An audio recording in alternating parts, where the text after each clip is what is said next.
Hi, my name is Tazi, and I was raised by apes. When I was 8 years old, I have vague memories of being brought to this island by my human parents. I don't know why they were here. All I know is that they never survived. One night, a jaguar came into our shelter and killed them. I would have been jaguar food next if it weren't for the apes.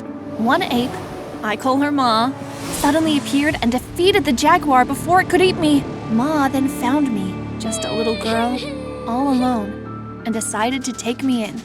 I've been living with the apes ever since. We don't have a language like humans do, but we communicate through our body movement. And since I was 8 years old when I was taken in by the apes, I could still speak some English, though not very well. It was tough adapting to this new life. I remember one time they were teaching me how to swing from tree to tree, and as I let go of the branch, it snapped and I nearly fell to my death. But Ma quickly jumped forward and rescued me. It's taken a lot of getting used to. But now, at 16 years of age, the apes have become my family, and I have become less of a human and more of an ape. Once my family started to trust me, they revealed to me something very special about them. Their hair is as strong as steel. For real! You could shoot an arrow at their back and it would not break through their hair armor. Because of this, I'd always felt self-conscious since I didn't have the same impenetrable hair as them on my body, but Ma always made sure I felt included. One day, we were patrolling the island's edge when suddenly Ma made a lot of noises and gestures towards the beach. We all gathered around and I gasped. There was what appeared to be a giant wooden thing on shore, which I now know was a boat. And from the boat, up popped a creature. And the strangest thing was, the creature looked just like me. Immediately, the other apes scattered and ran back home. Ma called me to come too, but curiosity got the better of me. I gestured to her to go on home while I went to investigate who this strange intruder was. Slowly, I watched the human as he walked towards the jungle's edge. He looked good. I suppose handsome was the word. And for some reason, I had this sudden urge to expose myself and come out into the open. Ah! Who are you? I crawled towards him, still on all fours. Strange. He walked just on his 2 legs. Curious, I slowly stood up in front of him, copying his movements. Who are you? Something clicked in my brain, an old memory. This language, English. I knew how to use it, but it was difficult. Me, Tazi. The guy looked flabbergasted. He stepped forward, and I reared back, hissing at him. Okay, I'm sorry. Do you live here? I processed his words, then nodded my head. By yourself? I shook my head. Family. You live here with your family. Who's your family? I pointed at the jungle. Apes. That's incredible. I stared at him, and he stared at me, and I felt a tug at my heart, although I wasn't quite sure why. Your name? He smiled. My name's Edward, and I'm an explorer from England. England? Yes, it's a cold and miserable place. Nothing like this beautiful island of yours. I just stared at him, unsure of what to say or do next. Listen, Tazi. Would you or your family mind if I stayed on this island for a while? I won't make much noise and I promise I won't bother you. I'm just a man who loves to travel, and I would really like to get to know you better, if that's all right. It took me some time to understand everything he said, but eventually I nodded. Yes, is okay. Edward grinned and he looked even more handsome. I think my stomach fluttered. It was such a peculiar feeling that I'd never experienced before. Can we meet again, same time tomorrow, same place?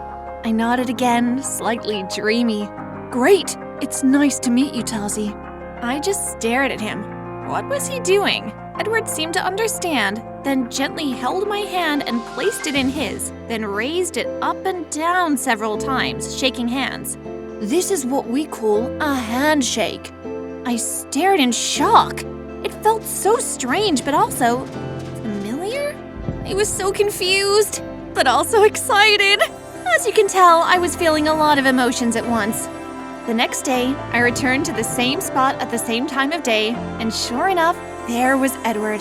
This time, he had his own tiny tent on the beach with a small fire. He also had a stack of objects beside him. And it took me a lot of searching past memories to remember these were books. I've brought some English text to show you.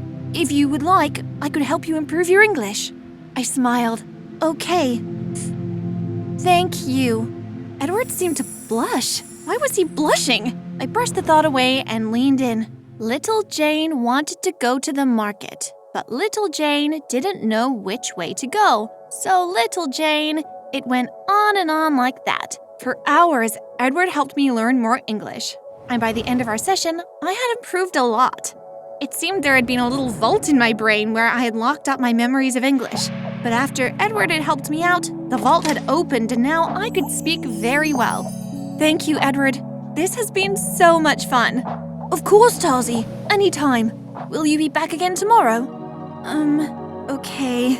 I can trust you, right? Edward held a hand over his heart. Of course you can. I hesitated, but then I hugged Edward and ran off. Back behind the cover of trees, I turned to look at him to see his reaction. And he looked very flustered, but also very happy. I swung back through the jungle to where my family were resting. But when I arrived, I found them all gathered in a group. When I tried to enter their space to go to sleep, one of them screamed at me and pushed me away. I looked at Ma. She couldn't even make eye contact with me.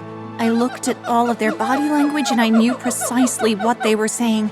You're not welcome here anymore. Tears welled in my eyes. Fine! I cried. They all looked at me strangely since I was speaking English. I don't need you anyway! I ran off, running on two legs as fast as I could, all the way back to Edward's tent. It was nighttime by now, so when I burst into his tent, he was very startled. Tarzy, are you okay? I leapt forward and hugged him. My family, they kicked me out. Can I stay with you? Edward looked very sad and hugged me closer. Of course you can. I'll look after you. I sighed deeply and that night I slept wrapped in his arms. The next day, when I woke up, I immediately wanted to go back to my ape family and apologize for what I'd said. Even if they wouldn't understand, Edward convinced me not to. Maybe it's best if you just stay here with me, where you belong. You are human after all. I don't know, Edward. They're my family. Look, I'm not saying you forget about them, but maybe taking a break would be helpful. Maybe you're right. Edward held my hand softly. Of course, it's entirely your decision. I'll stay with you. I was hoping you'd say that. For many weeks, Edward and I spent every day together. We got really close, and eventually I decided to tell him the secret about my ape family. They are very precious. Oh, I'm sure they are. No, I mean very precious. They have a very special ability. Oh? They have very strong hair. Strong hair? No, seriously, it's like strong as steel. Why are you laughing? It's just funny the way you said it. Strong hair. I smiled, then kissed him on the cheek. I'm so lucky to have you. Trust me, I'm the lucky one. I was the happiest I'd ever been in my life. Well, except for the fact that my ape family had ostracized me, but you can't win at everything. Suddenly, Edward looked very serious. There's something I have to tell you, Tarzy. What is it? Well, initially I came here alone, but tomorrow I think some of my other friends will be arriving here. Your other friends? Yes. But if you don't want them to be here, I'll tell them to leave straight away. No. I'd love to meet your friends. Great! I can't wait. The next day, just as he'd said, 2 giant boats arrived, loaded with other men just like Edward. Although they weren't nearly as handsome as he was.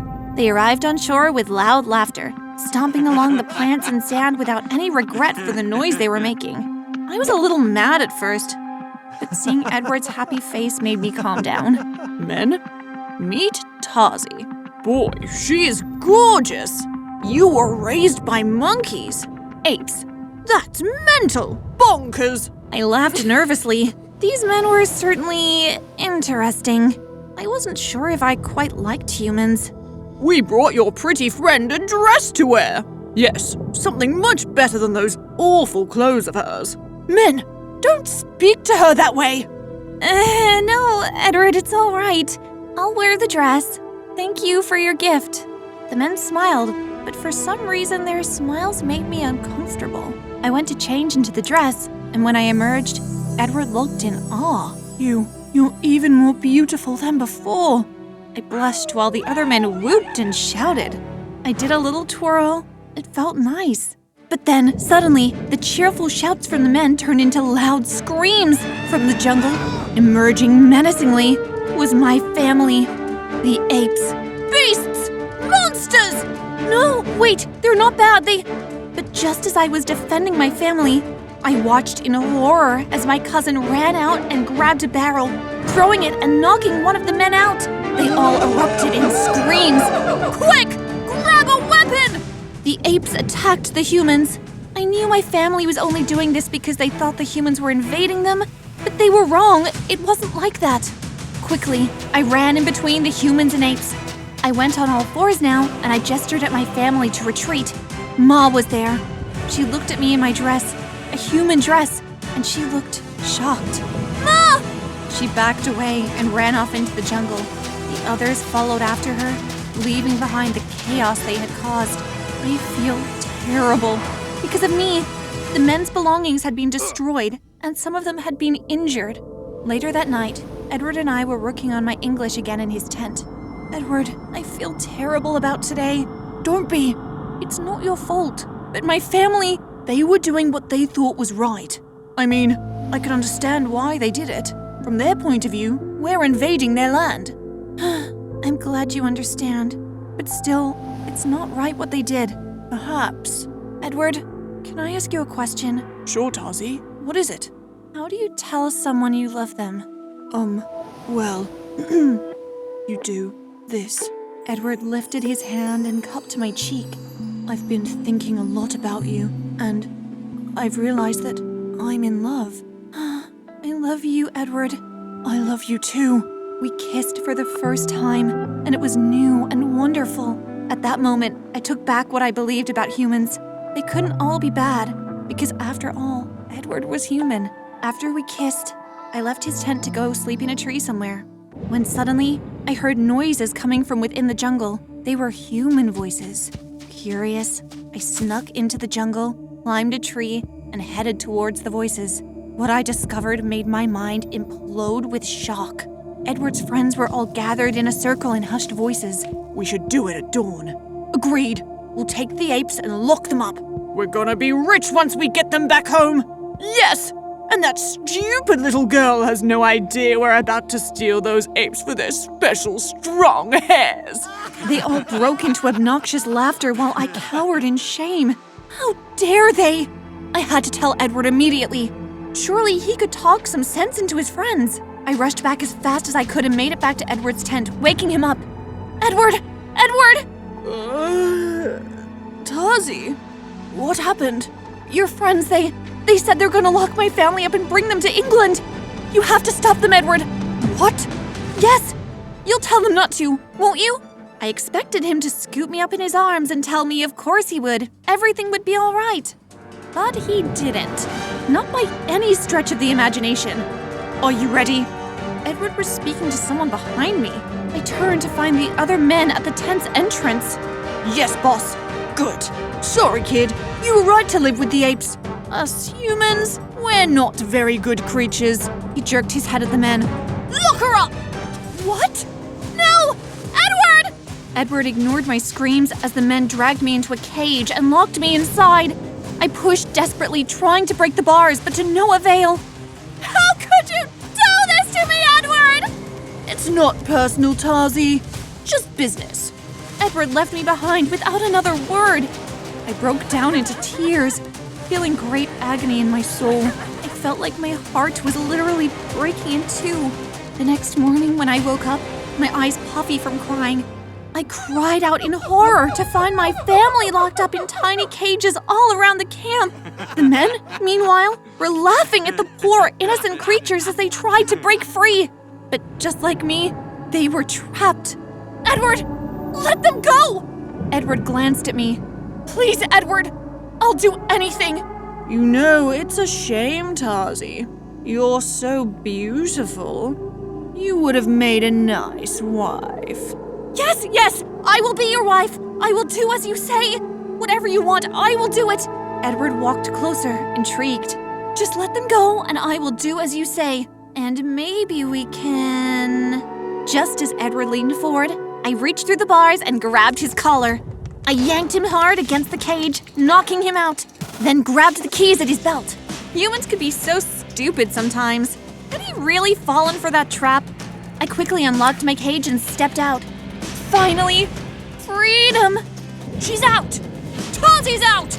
The men all swarmed around me in a panic when they noticed I had escaped. I cracked my neck, rolled my joints, and squatted down on all fours like the true ape that I was. Men, I readied myself. This may hurt. I pounced at them, knocking down one, then the other like flies. They didn't stand a chance against me. This was my island, my terrain. I had grown up here my entire life, while they were mere invaders. I fought them all off, and finally I knocked out the last man. He went crashing into the sand like an empty sack of potatoes. I turned to my family, all locked up. I quickly unlocked all of their cages with the keys I'd stolen, and we gathered together and embraced. I'd missed them so much, and it seemed they had finally accepted me back as well.